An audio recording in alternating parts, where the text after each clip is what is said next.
Gloire à Dieu. Le Seigneur est bon. Amen. Comme vous le savez, Bruxelles est en prière. Bruxelles est en train d'écouter la parole de Dieu parce qu'il y a le pape. Le pape est à Bruxelles. Le pape était au stade Roi Baudouin, pas très loin d'ici, à quelques 4 kilomètres d'ici, avec plus de 40 000 personnes pour faire entendre l'évangile, l'homélie. Que le nom de l'Éternel soit béni. Comme disait l'apôtre Paul, quelle que soit la manière dont les choses se passent, au moins Jésus-Christ n'est pas moins honoré. Donc Jésus a fait le plein aujourd'hui à Bruxelles, que le nom de l'Éternel soit béni. Je vous propose de lire la parole de Dieu dans l'Évangile selon Marc. Marc, le tout dernier chapitre, c'est-à-dire le chapitre 16. Marc, au chapitre 16, le verset 17. Marc, chapitre 16, le verset 17. Voici les miracles qui accompagneront ceux qui auront cru. À mon nom, ils chasseront les démons, ils parleront de nouvelles langues, ils saisiront des serpents, s'ils boivent quelques breuvages mortels, ils ne leur feront point de mal. Ils imposeront les mains aux malades et les malades seront guéris. De ce passage et d'autres que nous allons considérer, nous retenons comme sujet aujourd'hui, chasser les démons, c'est encore actuel. Chasser les démons, c'est encore actuel. Prions le Seigneur. Seigneur notre Dieu, nous te bénissons et te louons pour notre bonheur de te connaître, de t'avoir de notre côté. Car il y a quelqu'un, un ennemi juré de tous ceux qui croient en toi, mais aussi de toute la race humaine qui s'appelle le diable, Diabolos, Satan, Lucifer, en face, mais il y a toi qui as pris place, un choix éternel pour nous. Tu nous aimes quand nous te connaissons, tu nous aimes même quand nous ne te connaissions pas encore. Quel bonheur de t'avoir, oh Jésus-Christ. Maintenant que nous allons méditer ta parole, viens par le Saint-Esprit nous parler, nous expliquer, nous convaincre, déposer au fond de nos cœurs des souvenirs de ta parole qui vont nous accompagner pour produire la foi. Comme dit ta parole, que la foi vient de ce qu'on entend, et ce qu'on entend vient de la parole de Christ. Donc viens, Seigneur, produire, faire grandir la foi dans nos cœurs, afin que, armés de foi, nous soyons capables de résister au diable et qu'il fuit loin de nous. Viens donc parler à chacun de nous. Nous t'accueillons comme roi, le roi des rois, le pape des papes, au nom de Jésus-Christ. Amen. Gloire à Dieu.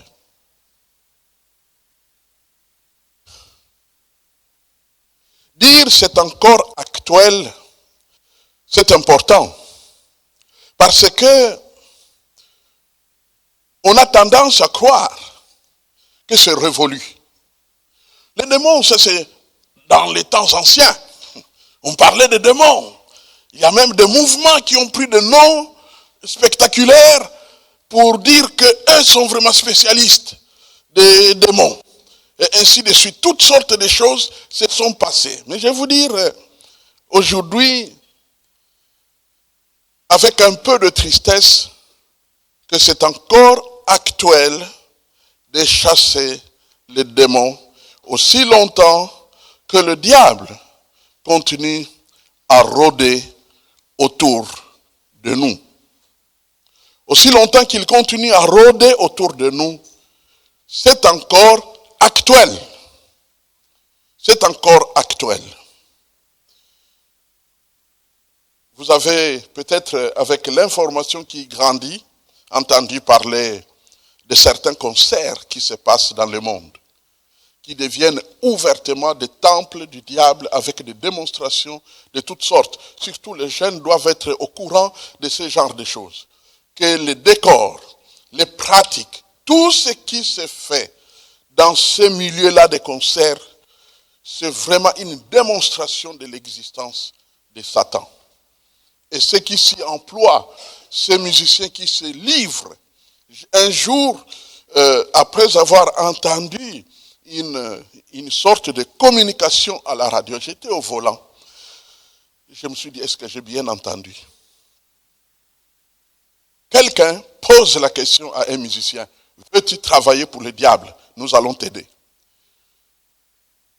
Au point que le musicien n'a pas compris. Il a posé la question, qu'est-ce que vous voulez dire? J'étais assez clair. C'était la seule réponse. J'étais assez clair. Veux-tu travailler pour le diable? Et vous savez que lorsque on travaille pour le diable, ce n'est pas seulement parce qu'on le sert comme on travaillerait dans une entreprise. Il y a un but. Et je dirais même un but populaire. C'est-à-dire que toi qui travailles pour lui, tu deviens un cheval satanique sur lequel le diable monte pour atteindre des foules. Les esprits sont en action. Ce n'est plus gratuit d'entrer dans un tram, dans un métro bondé de gens et t'imaginer qu'il n'y a que des anges dans ces métros-là. Les puissances sataniques agissent partout, maintenant. Partout, car nous sommes dans le temps de la fin. Nous sommes dans le temps de la fin. À l'entreprise, pendant que toi tu utilises ce qui est normal, l'intelligence, la compétence, mais il y a ceux qui invoquent des esprits là-bas à l'entreprise. Donc, on peut facilement être sous influence. On peut facilement être attaqué. Et à cause de cela, nous avons besoin de revenir à ces paroles d'autrefois. Parce que l'ennemi n'est pas loin de nous. Il est là autour de nous. Dans le passé, je ne parlais pas de certains mouvements. Je cite un témoignage que j'ai entendu de quelqu'un de leur propre milieu. Donc on ne me prenne pas comme si moi je m'attaque à ce que je ne connais pas. J'ai entendu quelqu'un qui se dit avoir été pendant longtemps dans la franc-maçonnerie décrire comment les choses se passent là-bas. Il a dit qu'on part du 1er degré jusqu'au 33e degré, mais que tout ne s'arrête pas au 33e degré. Ça, c'est ce qu'on affiche. Mais dès qu'on dépasse le 33e degré, on entre dans ce qu'ils appellent sociétés secrètes. Et dans les sociétés secrètes, c'est là où on peut se retrouver, disait-il, avec le satanisme en direct.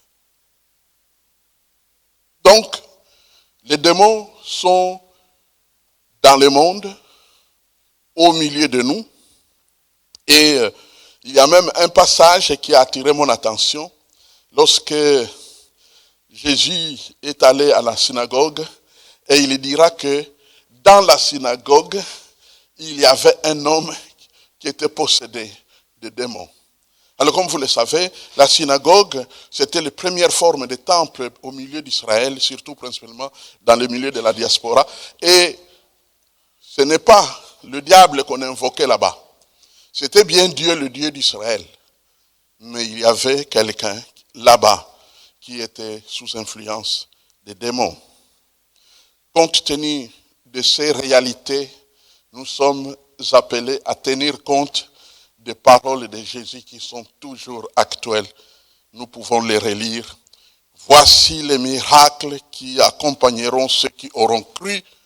À mon nom, ils chasseront les démons. La parole de Dieu ne passe pas comme nous l'avons entendu. Jésus dit que nous chasserons les démons. C'est encore actuel, aussi longtemps que sa parole est actuelle. C'est encore actuel. Nous chasserons les démons sur nous-mêmes. Nous chasserons les démons sur nos enfants. Nous chasserons les démons dans nos maisons. Nous chasserons les démons quand nous sommes malades. Nous chasserons les démons quand nous entrerons à l'entreprise. parce que c'est encore actuel. Alors, j'ai deux portraits sur lesquels je voudrais m'arrêter dans cet enseignement. Le premier portrait, c'est celui que j'ai appelé le libérateur. L'Esprit du Seigneur est sur moi, dit la Bible, et il m'a envoyé pour libérer les captifs. C'est ce que nous devons faire. Donc, celui qui libère est libérateur. Alors, c'est le premier portrait. Tu es le libérateur. Tu es supposé être un libérateur. Parce que tu peux chasser les démons. C'est ce que la Bible dit. Et vous avez constaté dans ce premier passage, vous savez que c'est l'un des passages qui tranche et montre très clairement qui peuvent chasser les démons. C'est verset 17. Voici les miracles qui accompagneront ceux qui auront cru. Ceux qui auront cru, c'est-à-dire les chrétiens, les nés de nouveau, ceux qui appartiennent à Jésus. Eh bien, voici les miracles qui vont leur accompagner. Et curieusement, le premier miracle qui va leur accompagner, ils chasseront les démons. Ce n'est pas pour rien que le Seigneur met ça au numéro 1 de la liste. Ils chasseront les démons. Donc nous avons affaire au libérateur. Au libérateur. Alors, la première chose pour ce libérateur, celui qui est appelé à chasser les démons, la première chose que nous notons, c'est qu'il a l'autorité. L'autorité de Dieu est donnée aux croyants. Nous avons passé tout un dimanche à parler de l'autorité des croyants. Donc je ne vais pas m'asseoir longtemps là-dessus. Je fais tout simplement la remarque que l'autorité du croyant est donc disponible. Quand Jésus dit que voici les miracles qui vont vous accompagner, c'est parce qu'il nous a donné l'autorité. L'autorité vient d'où? Elle vient de croire. Elle vient du fait d'être sous Christ. C'est-à-dire dépendre de Jésus-Christ à qui nous appartenons désormais. Si tu crois, eh bien, tu verras cette gloire de Dieu. Donc, chasser les démons n'est pas un don, mais plutôt un commandement. Ce n'est pas un don. Si c'est un don, alors on dira aux uns, aux autres. Aux uns, aux autres. Discerner, oui, c'est un don. Mais chasser les démons, c'est un ordre. C'est un commandement. Chasser les démons. C'est ce que Dieu veut, c'est ce que Dieu dit, c'est ce que Dieu ordonne. C'est chasser les démons. Alors, ce qui est assez intéressant, c'est que le fait que quelqu'un qui vient de croire peut chasser les démons, personnellement me fait discerner que le Seigneur a voulu humilier le diable. Pourquoi? Parce que celui qui vient de... Vous savez, dans le milieu d'église, et c'est clair chez l'apôtre Paul, ceux qui sont encore jeunes dans la foi ne doivent pas prendre de responsabilités. Mais curieusement, dans cette affaire de chasser les démons, le Seigneur dit, oh, quand ils ont cru, c'est déjà OK. Ils ont cru, oui, c'est déjà OK. Ils peuvent chasser les démons. C'est-à-dire, Dieu a mis sa gloire à ceux qui en sont encore à la mamelle. C'est un peu comme les petits serpents. Vous avez déjà rencontré des petits serpents? C'est encore tout petit, à peine l'œuf du serpent est clos et que le petit serpent sort, on le fouille déjà. Eh bien, c'est comme ça le chrétien. Dès que tu reçois Jésus, tu es déjà redoutable pour le diable. Tu fais déjà trembler Satan par ta foi. Parce que la foi que tu emploies pour recevoir Jésus est la même que tu emploies pour chasser le diable. Amen. Donc, dès que tu deviens enfant de Dieu, tu es plus fort que le diable. Pourvu que tu t'appuies sur ce qui t'a aidé à devenir enfant de Dieu. Amen. Résistez-lui avec une foi ferme. Donc, la foi a besoin d'être ferme, c'est-à-dire régulière, stable. Ne pas broncher, ne pas reculer. Il n'y a rien qui doit faire reculer la foi. Amen. Le Seigneur est bon. Alors, comment être efficace pour chasser les démons? Premier trait, par la puissance du Saint-Esprit. J'aimerais que nous puissions lire 2 versets là-dessus. Matthieu, chapitre 12. Dans Matthieu, chapitre 12, le Le verset 28 nous dit ceci, Matthieu chapitre 12, le verset 28, l'Écriture nous dit, et même le verset 29, mais si c'est par l'Esprit de Dieu que je chasse les démons, le royaume de Dieu est donc venu vers vous. On peut s'arrêter là. Si c'est par l'Esprit que je chasse les démons. Jésus a chassé les démons par le Saint-Esprit. Nous aussi, nous chassons les démons par le Saint-Esprit. Par le Saint-Esprit. Alors, il y a des doctrines qui ont été rendues compliquées parce que les gens se sont posé la question, ai-je le Saint-Esprit? Si tu es né de nouveau, oui. C'est-à-dire, quand tu nais de nouveau, Dieu met un sceau dans ton cœur qui s'appelle le Saint-Esprit. Quand tu crois en Jésus, quand tu te convertis au Seigneur, l'Esprit de Dieu vient en toi pour rendre témoignage que tu deviens enfant de Dieu. Pour s'installer en toi. Quand tu dis, Seigneur Jésus, viens dans mon cœur, comme l'indique Apocalypse, chapitre 3, le verset 20. Voici, je me tiens à la porte et je frappe. Si quelqu'un entend ma voix et ouvre la porte, j'entrerai chez lui. Quand tu invites Jésus à entrer en toi, ce n'est pas le Jésus de 33 ans d'âge qui est monté au ciel qui va entrer en toi, mais c'est son esprit. Ne multiplions pas les choses. Ne disons pas, c'est l'esprit du Christ, pas l'esprit de Dieu, mais l'esprit du Christ qui va entrer en toi. Le Saint-Esprit reste le Saint-Esprit. On n'en a pas multiplié. C'est le Saint-Esprit qui entre en toi. Donc tu as l'esprit de Dieu qui entre en toi. Et cet esprit-là est puissant.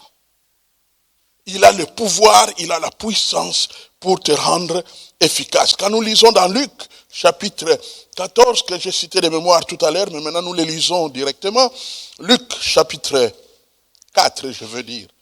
Chapitre 4. Luc, chapitre 4, le verset 18, nous dit ceci. L'Esprit du Seigneur est sur moi parce qu'il m'a oint pour annoncer une bonne nouvelle aux pauvres. Il m'a envoyé pour guérir ceux qui ont le cœur brisé. Continuons au verset 19. Pour proclamer aux captifs la délivrance. Pour proclamer aux captifs. L'Esprit du Seigneur est sur moi. Quand l'Esprit du Seigneur est sur toi, tu peux proclamer aux captifs la délivrance. Donc tu es qualifié pour cela. Tu es qualifié. Et dans Actes, chapitre 1, le verset 8, vous serez mes témoins. La puissance va venir sur vous et vous serez mes témoins à Jérusalem, en Judée, en Samarie et jusqu'aux extrémités de la terre.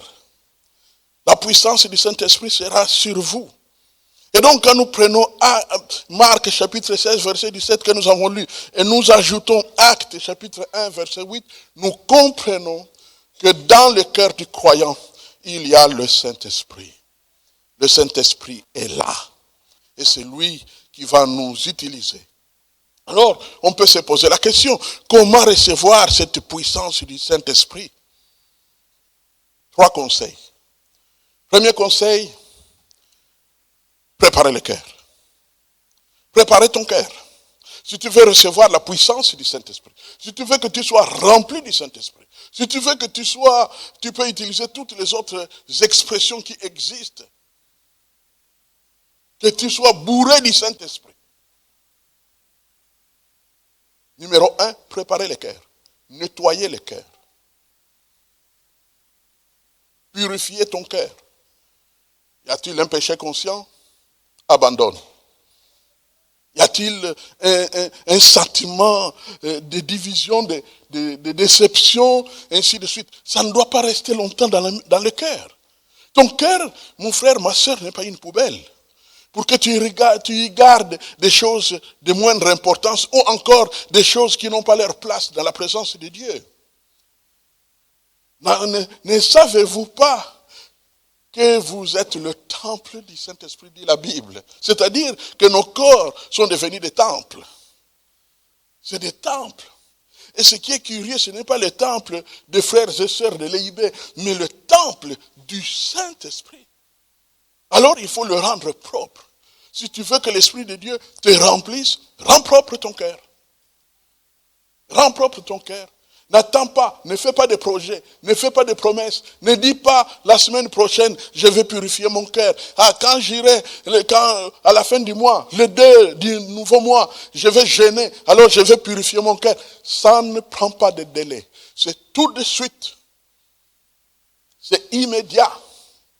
On ne peut jamais perdre du temps pour purifier son cœur. Préparez le cœur. Ça, c'est le premier conseil. Le deuxième conseil, demandez à Dieu, demandez au Saint-Esprit de te remplir. Demandez-lui, remplis-moi, remplis-moi. Et croyez qu'il le fait parce que tu as fait ce que tu devrais faire. Tu as préparé le cœur et il en est conscient, vous savez. Quand tu décides de préparer ton cœur parce que tu veux être rempli du Saint-Esprit, le Saint-Esprit est attentif, le Saint-Esprit est actif, le Saint-Esprit reconnaît que tu l'as fait. Nous n'avons pas, vous savez, il y a des gens qui ont de la peine à comprendre les choses les plus simples, mais pas le Saint-Esprit, parce qu'il est Dieu. Il est Dieu, il comprend. Quand tu prépares ton cœur, le Saint-Esprit comprend qu'il a préparé son cœur. Vous avez entendu un jour, le Seigneur se révèle à l'un de ses serviteurs pour parler de Saul de Tarse, quand il venait de se convertir nouvellement. Et quand il dit à cet homme, mon serviteur Paul va venir, tu dois le recevoir.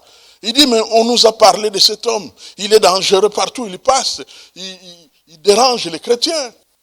Et il lui dit, ça a changé, maintenant il prie. Dieu lui dit, maintenant il prie. Donc Dieu voit l'état de ton cœur. Dieu voit ce que nous sommes. Donc ne nous soucions pas qu'on voit ce que nous sommes. Si les autres ne voient pas, il y en a un qui voit et qui ne se trompe jamais à notre sujet. Amen. C'est pourquoi lorsqu'il est question de notre sanctification, par exemple, nous n'avons pas besoin qu'il y ait des témoins humains. Nous n'avons pas besoin que quelqu'un vienne, n'est-ce pas, avec des preuves ou des convictions que moi ou toi, tu as un péché dans ton cœur. Parce que nous, on marche par la vérité. Et la vérité, c'est Jésus. Parce que lui voit tout. Il connaît tout, il comprend tout.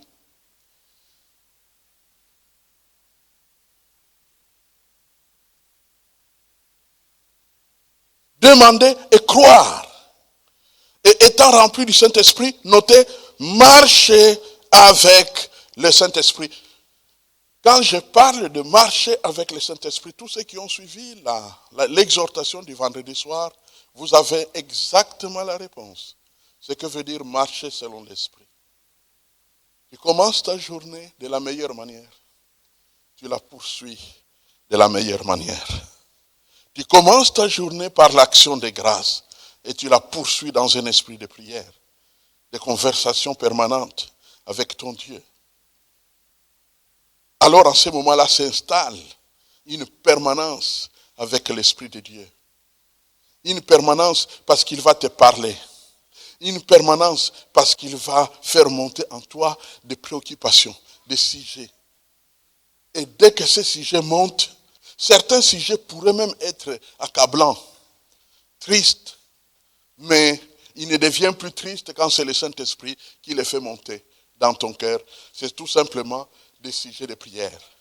Et déchargez-vous sur lui de tous vos soucis. Ce qui était un souci pour t'écraser devient un souci à transférer. Tu deviens comme un agent de poste qui transfère vers Dieu les soucis. L'apôtre Paul avait aussi des soucis. Vous avez entendu parler des soucis de Paul? Les soucis que me font les églises. Mais qu'est-ce qu'il dit lui-même? Et que dit l'apôtre Pierre? Et déchargez-vous sur lui. Lui qui, Dieu, Jésus, et déchargez-vous sur lui de tous vos soucis. Et cette vie de prière, ces journées de prière conversationnelle sont riches. Sont riches.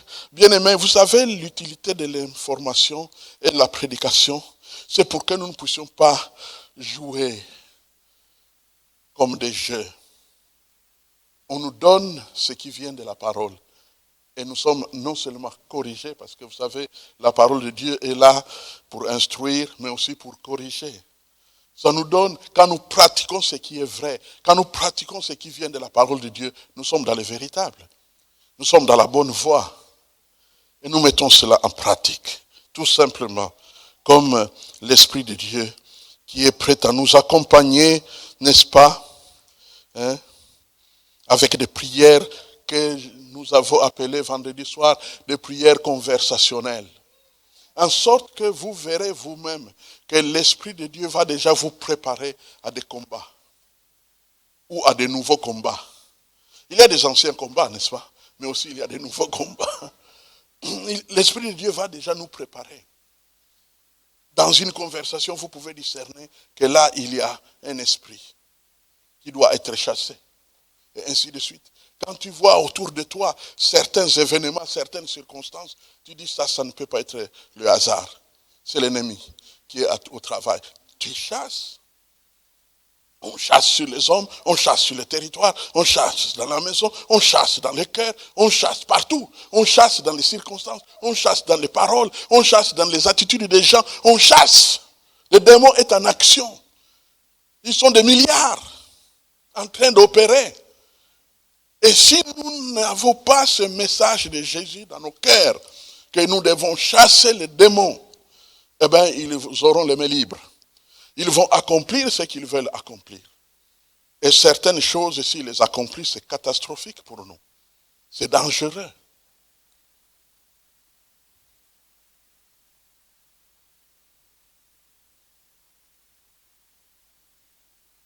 L'autorité nous vient de notre conversion. Nous sommes efficaces par le Saint-Esprit. Troisièmement, nous notons que les démons sont chassés au nom de Jésus-Christ. Nous les chassons au nom de Jésus-Christ. Alors quand il est dit au nom de Jésus-Christ, comme dit la parole, tout pouvoir m'a été donné, hein, allez, faites de toutes les nations les disciples. Il y a tout pouvoir qui a été donné à Jésus-Christ. Donc le nom de Jésus-Christ, c'est le nom de Dieu. Le nom de Jésus-Christ, c'est le nom de celui qui a tout pouvoir. Le nom de Jésus-Christ, c'est comme lorsqu'on cite le nom d'une grande autorité, l'autorité est comme présente. Quand on cite le nom d'une personnalité, la personne devient présente. Vous savez qu'on a créé des systèmes de recommandation, lettres de recommandation. Lettres de recommandation, le concept de lettres de recommandation, c'est qu'il y a une autorité, une personnalité qui écrit en ta faveur pour solliciter une faveur quelque part. Et quand tu as sa lettre, dès que tu y arrives, même quand on ne te laisse pas entrer, il suffit de voir l'un des serviteurs qui ont accès au bureau du chef, tu lui remets la lettre. Il dit voilà cette lettre. Quand la lettre entre à un moment donné, tu verras que ce n'est simplement plus qu'on t'appelle, mais tu verras le chef lui-même sortir pour te dire est-ce que tu veux bien m'accompagner. Je n'oublierai jamais un jour, nous étions en train de chercher une classe pour l'un de nos enfants et on ne trouvait pas.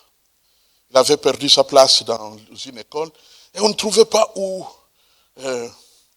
Alors finalement, je me suis souvenu qu'un jour, le bourgmestre de notre ancienne commune était venu chez moi à la maison pour me demander à faire équipe avec lui pour les élections. Bon, j'avais eu la gentillesse de lui expliquer que comme je voyageais beaucoup, ça serait très compliqué avec les calendriers et tout ça. C'était ma manière un peu de m'éclipser. Mais au moins la relation est restée. Alors je suis allé chez le directeur, la directrice d'une école. Je suis entré, je l'ai salué, et je lui ai dit voilà, nous cherchons une place. Elle a dit écoutez, il n'y a vraiment plus de place. Hein. Nous sommes désolés, il n'y a plus de place. Alors au moment où je suis sur le point de partir, j'ai dit c'est vraiment triste. Peut-être que je vais devoir aller voir un peu le bourgmestre. Alors je lui ai cité le nom. Le bourgmestre tel qui m'avait d'ailleurs invité à entrer dans sa liste pour la campagne électorale. Monsieur, venez un peu, entrez. Et elle m'a fait entrer dans son bureau. Et la place était trouvée sur les champs. Pourquoi? Parce qu'elle savait que c'est le bourgmestre qui la nomme. Et maintenant, il y avait une recommandation. Le nom de Jésus fait la différence. Amen. Quand nous utilisons le nom de Jésus-Christ, il y a la puissance de Jésus qui accompagne les effets.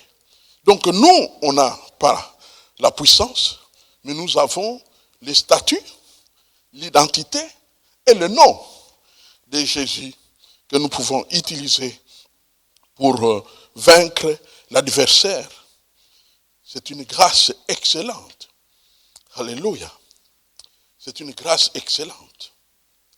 Alors, je voudrais, dans une vérité suivante que j'ai notée, résumée, je voudrais faire le point sur certains mots et certains concepts. Parce que parfois c'est important lorsque nous sommes dans les combats spirituels.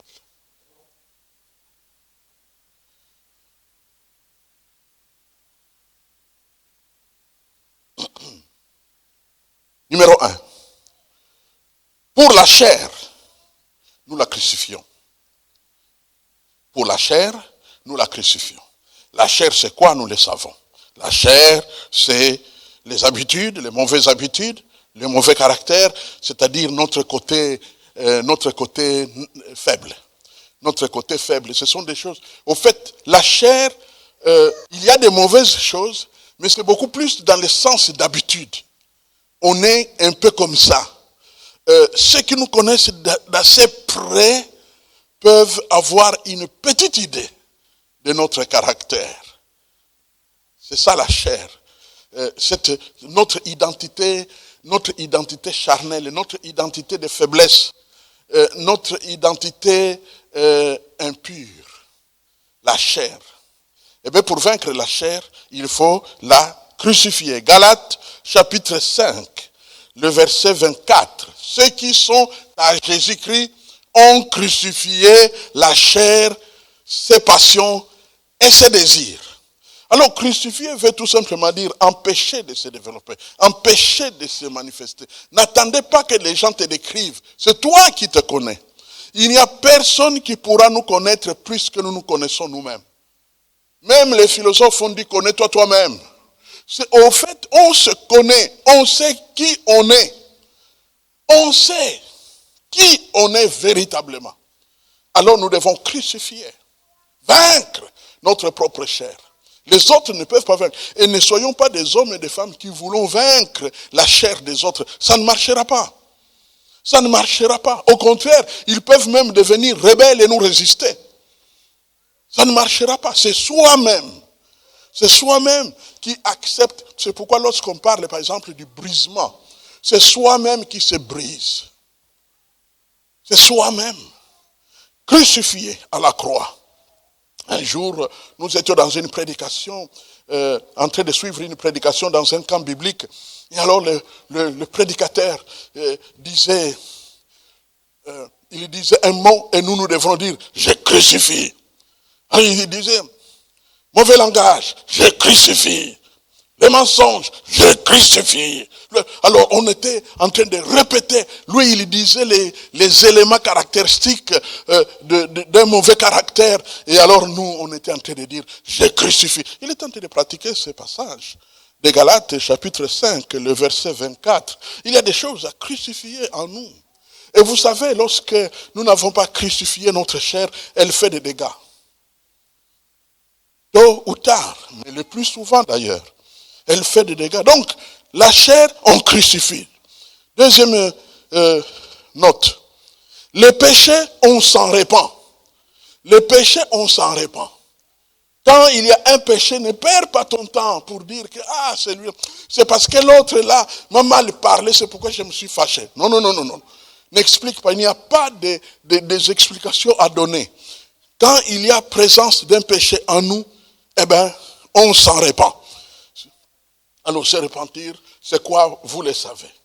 Celui qui cache ses transgressions ne prospère pas. ne croit pas spirituellement, mais celui qui les avoue et les délaisse. Alors maintenant, il y a toutes sortes de théories qui commencent à sortir, que si tu veux être pardonné de tes péchés, et tu dois te mettre debout devant l'assemblée, et tu te mets à les confesser, alors seulement le Seigneur va te pardonner. Quelle doctrine! Les doctrines de YouTube. Aïe, aïe, aïe, aïe. Limitons-nous aux versets bibliques. Limitons-nous aux versets bibliques, surtout que certains de ces versets n'ont jamais été donnés dans un contexte d'assemblée locale. S'en repentir, se détourner, c'est une décision intérieure.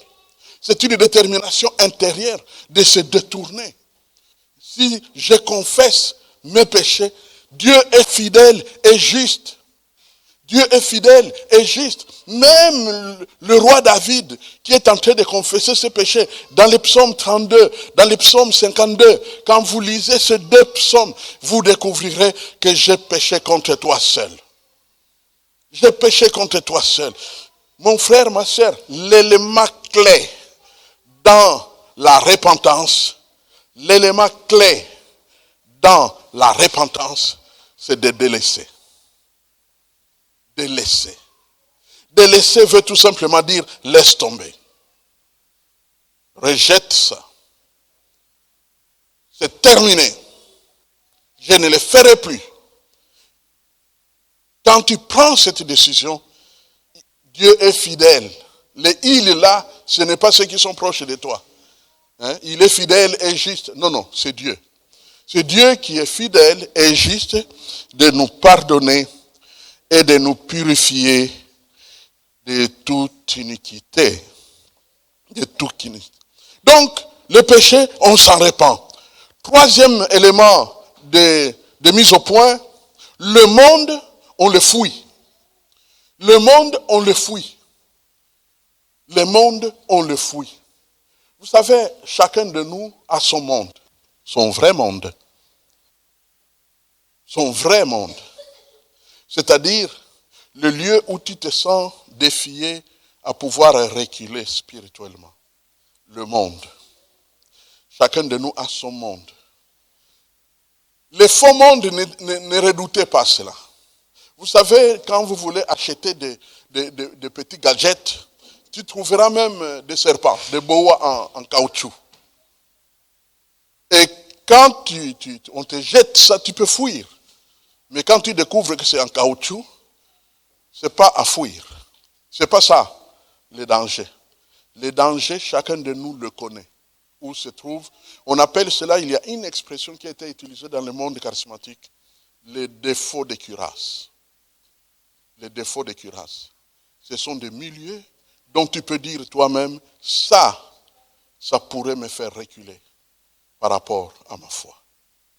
Parfois, ça peut même être un endroit normal, comme une rencontre amicale entre des amis qui ont étudié dans la même école, des amis qui sont venus du quartier, des amis de notre tribu, des amis avec qui nous avons grandi, ainsi de suite, toutes sortes de choses, même les randonnées entre professionnels, ainsi de suite. Il y a des choses comme ça qui sont comme simples et naturelles, mais dans ton cœur, tu sais que lorsque je me rends là-bas, en réalité, tout le monde dira c'est normal, c'est louable d'aller là-bas. C'est une rencontre de politiciens, c'est une rencontre normale. Mais dans ton cœur, tu sais que chaque fois que je vais à cette rencontre-là, je suis en danger. C'est ton monde. Fouillez le monde. Fouillez le monde. Fouillez le monde. Fouillez le monde. Donc, pour le péché, on s'en répand. Pour la chair, on la crucifie. Pour le monde, on le fouille. Pour les démons, une seule thérapie. On les chasse. Pour les démons, on les chasse. On les chasse. Parfois, on découvre leur nom par leur activité. Vous savez, un démon est tellement immonde qu'il a de la peine à passer inaperçu. Quand il est opérationnel dans un corps, dans une vie, dans un parage, dans un lieu, dans une circonstance, facilement on se rend compte qu'il y a quelque chose qui ne va pas. Parfois, il veut donner la mort. Alors, esprit de mort, va-t'en. Parfois, il veut donner une destruction de votre famille, de votre couple. Parfois, il veut... alors, démon de division. Je t'ai vu. Sors de ma maison. Il faut les chasser. Il faut les chasser. Parce qu'ils sont là pour détruire. Satan ne vient que pour dérober, égorger et détruire. Ces démons exactement font ce que lui est venu faire. Parce qu'il travaille pour lui. Alors attention aux doctrines qui d'office excluent la possibilité de la présence démoniaque. Hein? Non, quand quelqu'un est en Christ, il ne faut pas imaginer qu'il y a encore des démons là-bas, c'est dangereux. Il y a des doctrines comme ça de ce genre. Je sais que ce genre de doctrines, on veut que nous puissions les respecter. Je suis d'accord de moitié. Mais est-ce que c'est vrai? Nous avons le texte auquel j'ai fait allusion, que Jésus s'est rendu à la synagogue et là-bas, il y avait un homme qui avait un esprit impur. C'est dans une assemblée.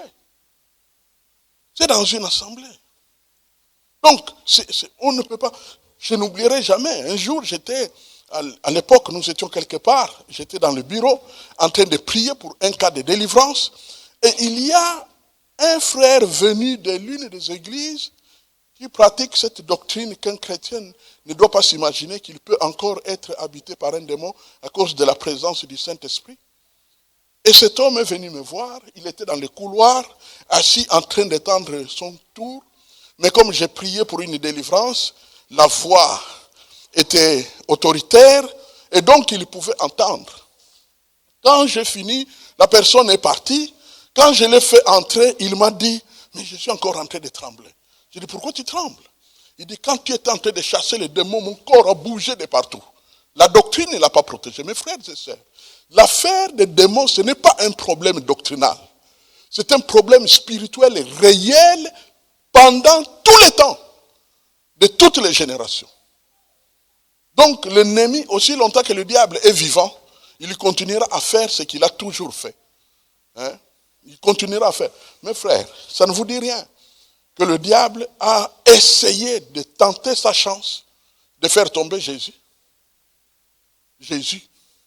Le Seigneur Jésus. Quand le Saint-Esprit amène Jésus au désert, le diable se pointe. Et par 4 fois, il a essayé de tenter sa chance pour l'avoir. S'il a essayé avec Jésus, n'essayera-t-il pas avec les hommes, les Congolais, croyants soient-ils, les Camerounais, croyants soient-ils?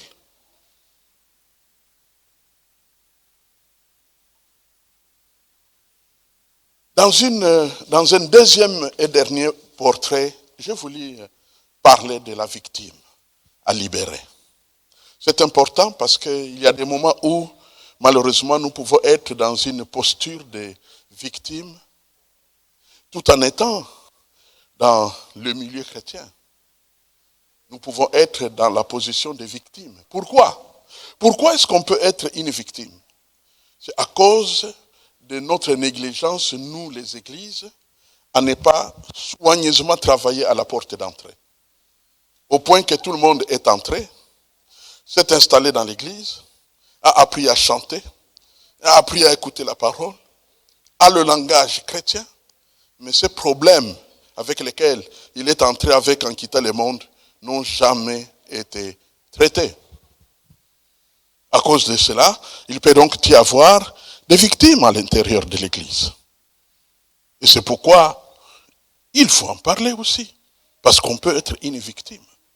Alors, comment est-ce qu'on peut bénéficier d'une délivrance quand on est victime de la présence démoniaque dans notre vie? Naître de nouveau, numéro 1. Naître de nouveau. Je suis déjà né de nouveau. Règle les problèmes de la foi et ainsi de suite. Nous avons parlé de préparer le cœur, mais il faut naître de nouveau. Récemment, un frère m'avait posé la question. Tu trouves quelqu'un, visiblement il y a des manifestations démoniaques dans sa vie, mais il ne veut pas naître de nouveau. Qu'est-ce qu'on fait? Je lui ai dit, si vraiment il ne veut pas naître de nouveau, et pendant que je voulais répondre, il ajoute, je dois quand même alors prier pour lui. Je lui ai dit, non, ne prie pas pour lui. Dis-lui que tu connais quelqu'un qui pourra l'aider. Et amène-le ou amène-la chez quelqu'un d'autre. Et il faut que ce soit quelqu'un qui a une certaine expérience parce qu'il aura le langage pour l'aider à accepter Jésus-Christ. Alors pourquoi on doit accepter Jésus avant d'être délivré? C'est parce que si Jésus n'est pas dans ta vie, si le Saint-Esprit n'est pas dans ton corps, le démon n'obéira pas. Il ne quittera pas. Pourquoi?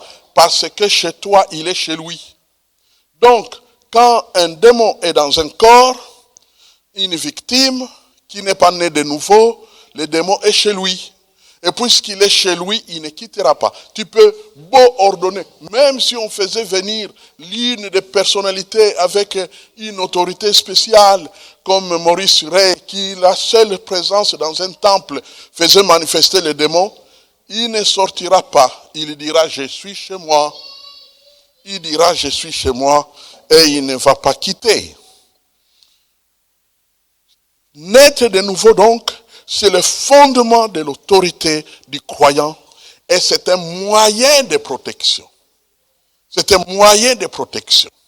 Quand un homme est né de nouveau, quand une femme est née de nouveau, il est en sécurité. Le démon peut attaquer. Même si le démon était encore dans le parage de ta vie, il ne peut plus te faire ce qu'il veut faire parce que tu n'appartiens pas au diable, tu appartiens à Dieu. Et Dieu garde ce qui lui appartient. C'est un Dieu fidèle. Donc, quand quelqu'un est né de nouveau, l'une des paroles qu'on peut lui donner pour l'encourager, c'est de lui dire, le diable ne pourra plus t'attaquer comme il veut. Tu ne seras plus jamais une soupe populaire des sorciers. C'est fini. On ne pourra plus t'utiliser. S'ils font des projets que le dernier jour de l'an, on va te manger, eh bien, figurez-vous que tu ne seras pas mangé. Tu ne seras pas du tout mangé. Parce que Dieu sera là pour ta sécurité. Dieu sera là pour ta sécurité. Hein? Il y a un témoignage que de temps en temps j'aime annoncer de l'une de mes filles dans le Seigneur. Nous étions encore tout jeunes église. Pour dire que la puissance de Dieu n'attend pas que nous devenions une église de 40 ans. Nous étions encore une jeune église qui n'avait même pas encore complété 5 ans. Et nous étions en train de sortir du culte. Et en ce moment-là, la sœur vient me dire, je dois voyager. Je pars ce soir. À l'époque, l'avion de l'Afrique quittait la Belgique vers 23h50, quelque chose de ce genre. Et alors, non, je vais voyager ce soir. J'ai besoin de la prière parce que mon cœur, j'ai mal dans le cœur. C'est comme si mon cœur va sortir. J'ai dit, bon, on va aller prier. Dès que nous avons fermé les yeux pour commencer simplement à dire Seigneur, pour lui confier la réunion, directement un démon s'est mis à parler. Nous l'attendons au village. Nous l'attendons. Même le trou est déjà creusé. Même le trou est déjà creusé. Nous l'attendons. Et je me suis adressé à ce démon. D'abord en le faisant taire. Et ensuite, je lui ai dit, ce trou-là, c'est vous qui entrerez là-bas. Pas elle. Et rien qu'à cause de ça, cette phrase-là, quand nous avons fini de prier, j'ai dit à la sœur, voyage. Voyage. Vas-y. Le ticket même lui était donné par les démons. Vous avez déjà rencontré un démon qui donne de l'argent? Eh bien oui. Elle a vécu ça en direct. Elle marchait sur sa rue. Et un monsieur l'arrête. Elle lui dit, tiens, mais tu me plais, madame. Et puis, sort la portefeuille et lui donne l'argent convenable pour un billet pour aller au Congo, au Zaïre à l'époque. Comme ça, en pleine rue, sans rien lui demander de plus. Satan lui a donné les tickets. Et les démons l'ont dit.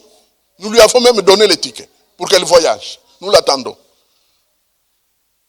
Quand nous avons fini, je lui ai dit, va, voyage, allez là-bas. Je serai curieux de la confrontation. Et elle est partie. Vous savez ce qui est arrivé? J'ai fait très court. Dès qu'elle est entrée dans le village, son oncle qui parlait dans son corps a couru, il est entré comme une antilope dans la forêt. Il n'y est plus sorti jusqu'à son retour. Et il est allé se cacher à la forêt. Pourquoi? Parce que nous sommes plus forts que Satan. Nous sommes plus forts que les sorciers. Nous sommes plus forts que les démons, quel que soit le niveau de ces démons, ni le nom de ces démons, ni même la popularité de ces démons. Parce qu'il y a des démons qui sont populaires. On les trouve presque partout. Quels qu'ils soient, nous sommes plus forts qu'eux. Alléluia. C'est ça la vérité de notre situation. Jetons un coup d'œil sur Luc, chapitre 10. Nous avançons petit à petit vers la fin de notre partage. Luc, chapitre 10. Et le verset 17 nous dit ceci. Luc, chapitre 10, le verset 17. Les 70 revinrent avec joie disant, Seigneur, les démons même nous sont soumis en ton nom. Jésus leur dit, je voyais Satan tomber du ciel comme un éclair. Voici, je vous ai donné le pouvoir de marcher sur les serpents et les scorpions et sur toute la puissance de l'ennemi, et rien ne pourra vous nuire. Cependant, ne vous réjouissez pas de ce que les esprits vous sont soumis. Réjouissez-vous de ce que vos noms sont écrits dans le livre de vie ou dans les cieux. Mes frères et sœurs, c'est là l'un des passages qui montre une vérité pour l'assurance du salut.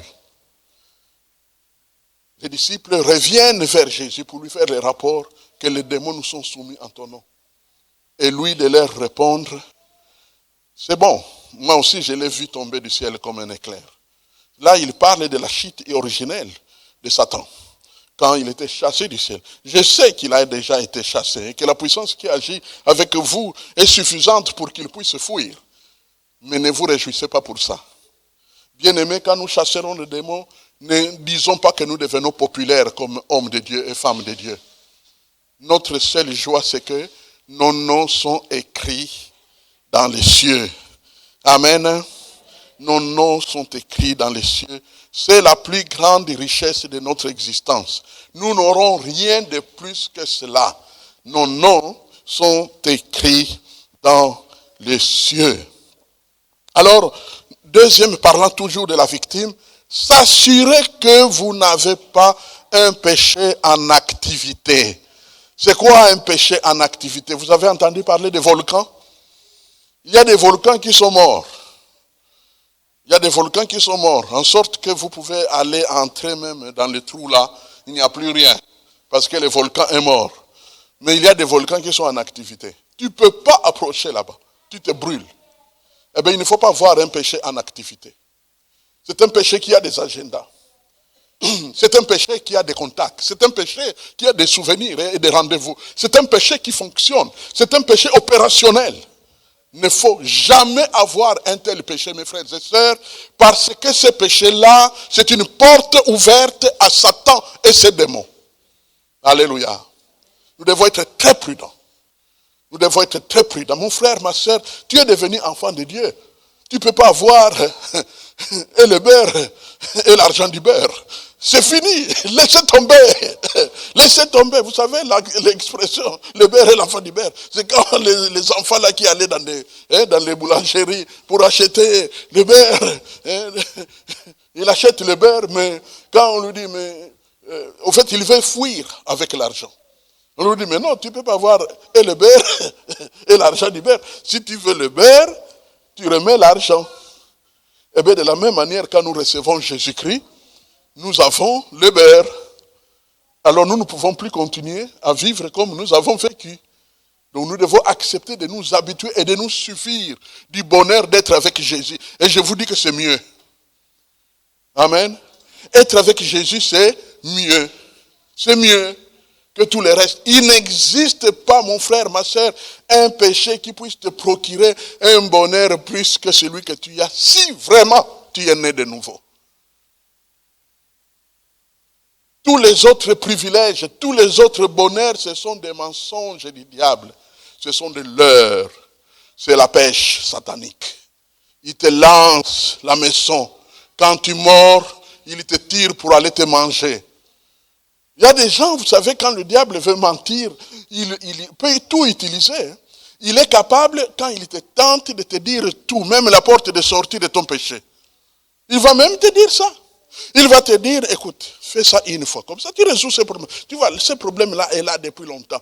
Donc, résous le problème en péchant. Et puis, quand tu as fini, tu vas te repentir. Vous savez que le diable utilise des versets bibliques. S'il s'en est servi au désert pour tenter Jésus, il peut s'en servir encore aujourd'hui pour tenter les chrétiens. Mais je vais vous dire une chose. C'est que le diable, quand il te tente, il ne prévoit jamais que tu t'en sortiras. Jamais. Quand tu vas tomber pendant ce temps où tu es faible, il ajoute. C'est comme si tu tombes et puis il vient avec tous les nkokolos et toutes les pierres qui sont là, il met sur toi au point que tu ne sais même plus te remuer. Il t'assomme à jamais. C'est ça le projet du diable. C'est la raison pour laquelle, mon frère, ma soeur, une chose que l'œil a vue ne crève pas l'œil.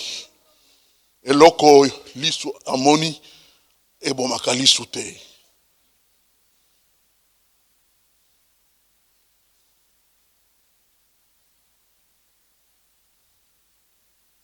Demandez au démon de s'en aller. Qu'il s'en aille. On ne supplie pas un démon. On ne lui donne pas des raisons logiques pour lesquelles il doit partir, telles que, mais tu ne vois pas que c'est depuis longtemps que tu es en train de tourmenter cette femme. Tu ne vois pas que maintenant, il a tout perdu à cause de toi. Et ainsi. Non, on ne donne pas d'argument à un démon. Pourquoi? Parce qu'il est de notre monde. Il n'est pas de notre monde.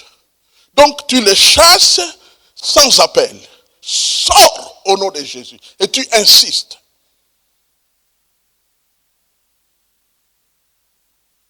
Et s'il ne sort pas, tu ne le vois pas. Donc tu ne sauras pas s'il est sorti ou il n'est pas sorti. Toi, ton travail, c'est de dire et faire ce que Jésus a dit. Même quand tu as l'impression qu'il est sorti. Nous avons tout vu, à l'apprentissage de délivrance. Nous avons tout vu parce que le diable était menteur. Mais ce n'est pas ça notre travail. Notre travail, c'est la fermeté de l'autorité que nous exprimons pour chasser les démons. La Bible décrit cette fermeté avec une foi ferme. Et il fuira loin de vous. Alléluia. Avec une foi ferme. Et il fuira loin de vous.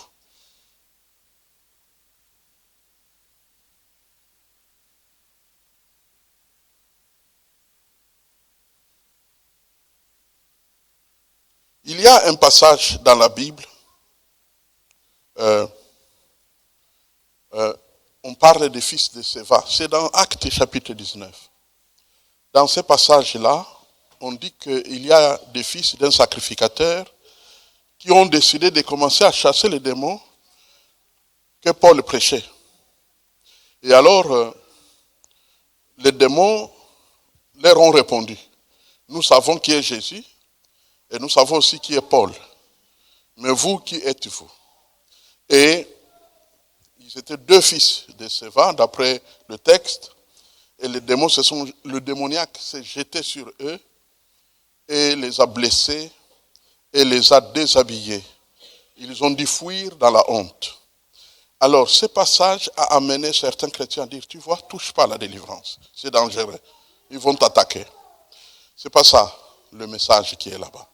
C'est quand on n'est pas avec Jésus. C'est quand on n'est pas avec Jésus. Quand tu es avec Jésus, ne redoute rien. Mes frères et sœurs, je peux le dire humblement, j'ai côtoyé les démons. Je ne les ai pas vus, mais j'ai vu leurs manifestations dans les corps qu'ils habitaient. À Kinshasa, il y a une personne qui était d'ailleurs dans ce programme-là, qui n'est pas encore là actuellement. Et nous avons loué la cathédrale du Centenaire en 2011 et nous avons organisé une grande réunion de délivrance. Et au moment où j'avais fini à prêcher, j'ai demandé aux gens qui voulaient la délivrance de s'approcher. Il y avait plusieurs centaines qui se sont approchés. Et je suis entré dans la foule. Et j'ai commencé à prier une personne pour une personne pour une personne.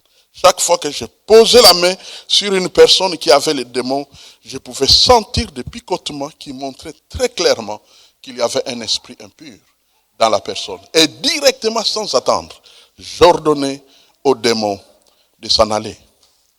J'ordonnais aux démons de s'en aller.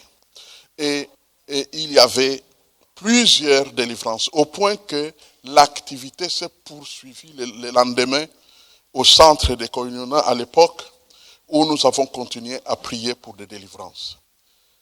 On n'est pas en danger. Nous avons lu la parole qui dit « Et rien ne pourra vous nuire ». Rien. C'est la vérité, mes frères et sœurs. N'attribuez pas les épreuves de la vie d'une personne. Ah, mais les démons là qu'il a chassés, c'est... Non, non, non, non, non, non, non. Rien, les épreuves viendront toujours, de partout, même dans la nature d'un monde qui n'est pas encore totalement racheté par le Seigneur. Il y aura des épreuves, mais les démons sont incapables de te détruire quand tu es avec Jésus. Quand tu es avec Jésus. Incapable de te détruire. Et on peut même les chasser à distance. Par WhatsApp, tu parles avec quelqu'un qui est en Afrique du Sud et il te décrit des situations, des problèmes qui manifestent qu'il a vraiment besoin de délivrance. Eh bien, tu peux aussi chasser ces démons-là. Tu lui dis tout simplement, assis-toi confortablement. Et garde l'appareil du téléphone à ton oreille. Ne le bouge pas quoi qu'il arrive. Et alors, tu te mets à prier pour chasser les démons, il sortira. Nous avons chassé des démons en Afrique, nous avons chassé les démons en île Maurice, nous avons chassé les démons des gens qui se trouvaient au loin, en Amérique, partout. Parce que c'est possible. La puissance de Dieu n'est pas retenue par la vague de puissance de la météo. Non, ça agit dans le monde entier. Et enfin, la dernière vérité, notez, soyez humbles. Soyez humble et restez humble. Être humble avant les résultats, c'est assez facile, je dirais, entre guillemets. Être humble quand tu n'as pas de résultats, c'est facile. Tu es humble. Mais quand tu as amené des résultats, tu risques de devenir orgueilleux comme un démon. Non. Reste humble. Humble, c'est-à-dire que tu reconnais tes limites, que tu ne peux rien sans Jésus. Sans moi, vous ne pouvez rien faire. Que tout ce qui se passe vient de Dieu. La puissance de Dieu, bien-aimé, a même changé de nom dans la Bible. Vous avez constaté? Oui, la puissance de Dieu a changé de nom. Ou plutôt a désormais un synonyme. Ce qui s'appelait puissance de Dieu, aujourd'hui s'appelle grâce de Dieu. Et grâce, c'est vraiment immérité. Et comme c'est immérité, donc tu n'as pas à t'attribuer quoi que ce soit. Au fait, si tu deviens qualifié, c'est parce que tu es né de nouveau. Et pour cela, tu as supplié Dieu de te sauver. Si tu es qualifié, c'est parce que tu as nettoyé ton cœur. Et là encore, tu étais sale avant de nettoyer ton cœur. Donc, il y a une nécessité que tu restes humble, humble et humble. Tu te laisses faire par Dieu. Tu te laisses faire par Dieu. Et quand tu es humble, Dieu te conduira. Quand tu es humble, Dieu te bénira. Quand tu es humble, qu'est-ce que Dieu fera encore? Eh bien, il te donnera le pouvoir. Hein? C'est ce que la Bible dit. Quand tu es humble, la Bible dit, résistez au diable et il fuira loin de vous. Si tu es humble, parce que Dieu honore les humbles. Quand tu es humble, et ça j'ai beaucoup aimé, c'est le dernier verset que j'aimerais lire avant de prier. Matthieu 11, Matthieu chapitre 11. Matthieu chapitre 11.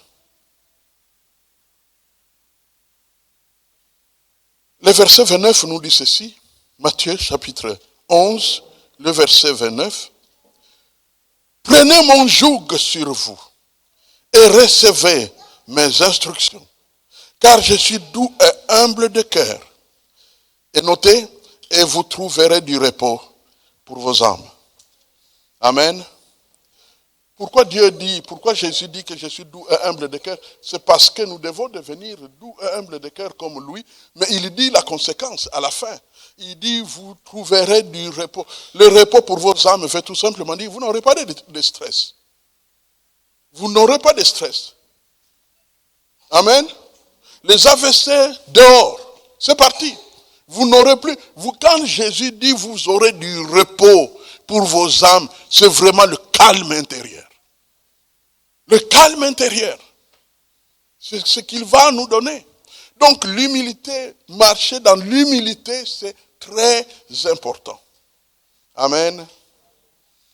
Voyez-vous, nous sommes des libérateurs.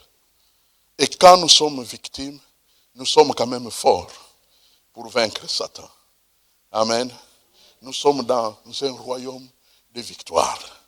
Vraiment, quand la Bible dit, nous sommes plus que vainqueurs par celui qui nous a aimés, c'est la vérité qui s'applique en nous en direct. Prions le Seigneur. Seigneur notre Dieu, merci pour ta parole qui nous atteint comme une pluie. Et nous l'accueillons favorablement parce que nous savons que tu ne parles pas en vain.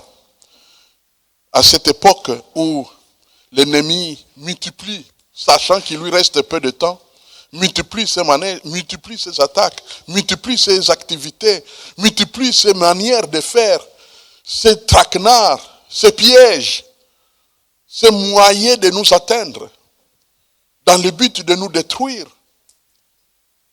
Eh bien, tu viens avec une parole, tu inspires une parole pour équiper tes servantes et tes serviteurs. Papa, cette parole, nous l'avons entendue. Mais nous voulons que cette parole reste dans nos cœurs. Comme faisait la sœur Marie, la mère de Jésus, qui repassait les choses au sujet de la révélation sur son fils, dans son cœur, pour ne pas les oublier. Eh bien, Seigneur notre Dieu, nous te prions que des paroles comme celle-ci, nous puissions y revenir et revenir et revenir encore sans arrêt, afin que nous soyons suffisamment équipés pour vaincre notre adversaire juré qui malheureusement rôde autour de nous, cherchant à nous dévorer. Il n'y arrivera pas parce que nous sommes équipés, nous sommes armés par ta parole. Voilà pourquoi, Seigneur, nous accueillons dans nos cœurs l'œuvre de ton esprit. Nous accueillons dans nos cœurs l'œuvre de ta grâce, cette grâce qui est ta puissance, pour nous protéger du malin, pour nous aider à le vaincre, parce que tu es vivant et parce que tu es tout puissant. Aussi longtemps que la croix a eu lieu, nous avons la victoire sur l'adversaire dans toutes ses œuvres, de maintenant à jamais, au nom puissant de Jésus. Amen. Gloire à Dieu. Nous acclamons le Seigneur.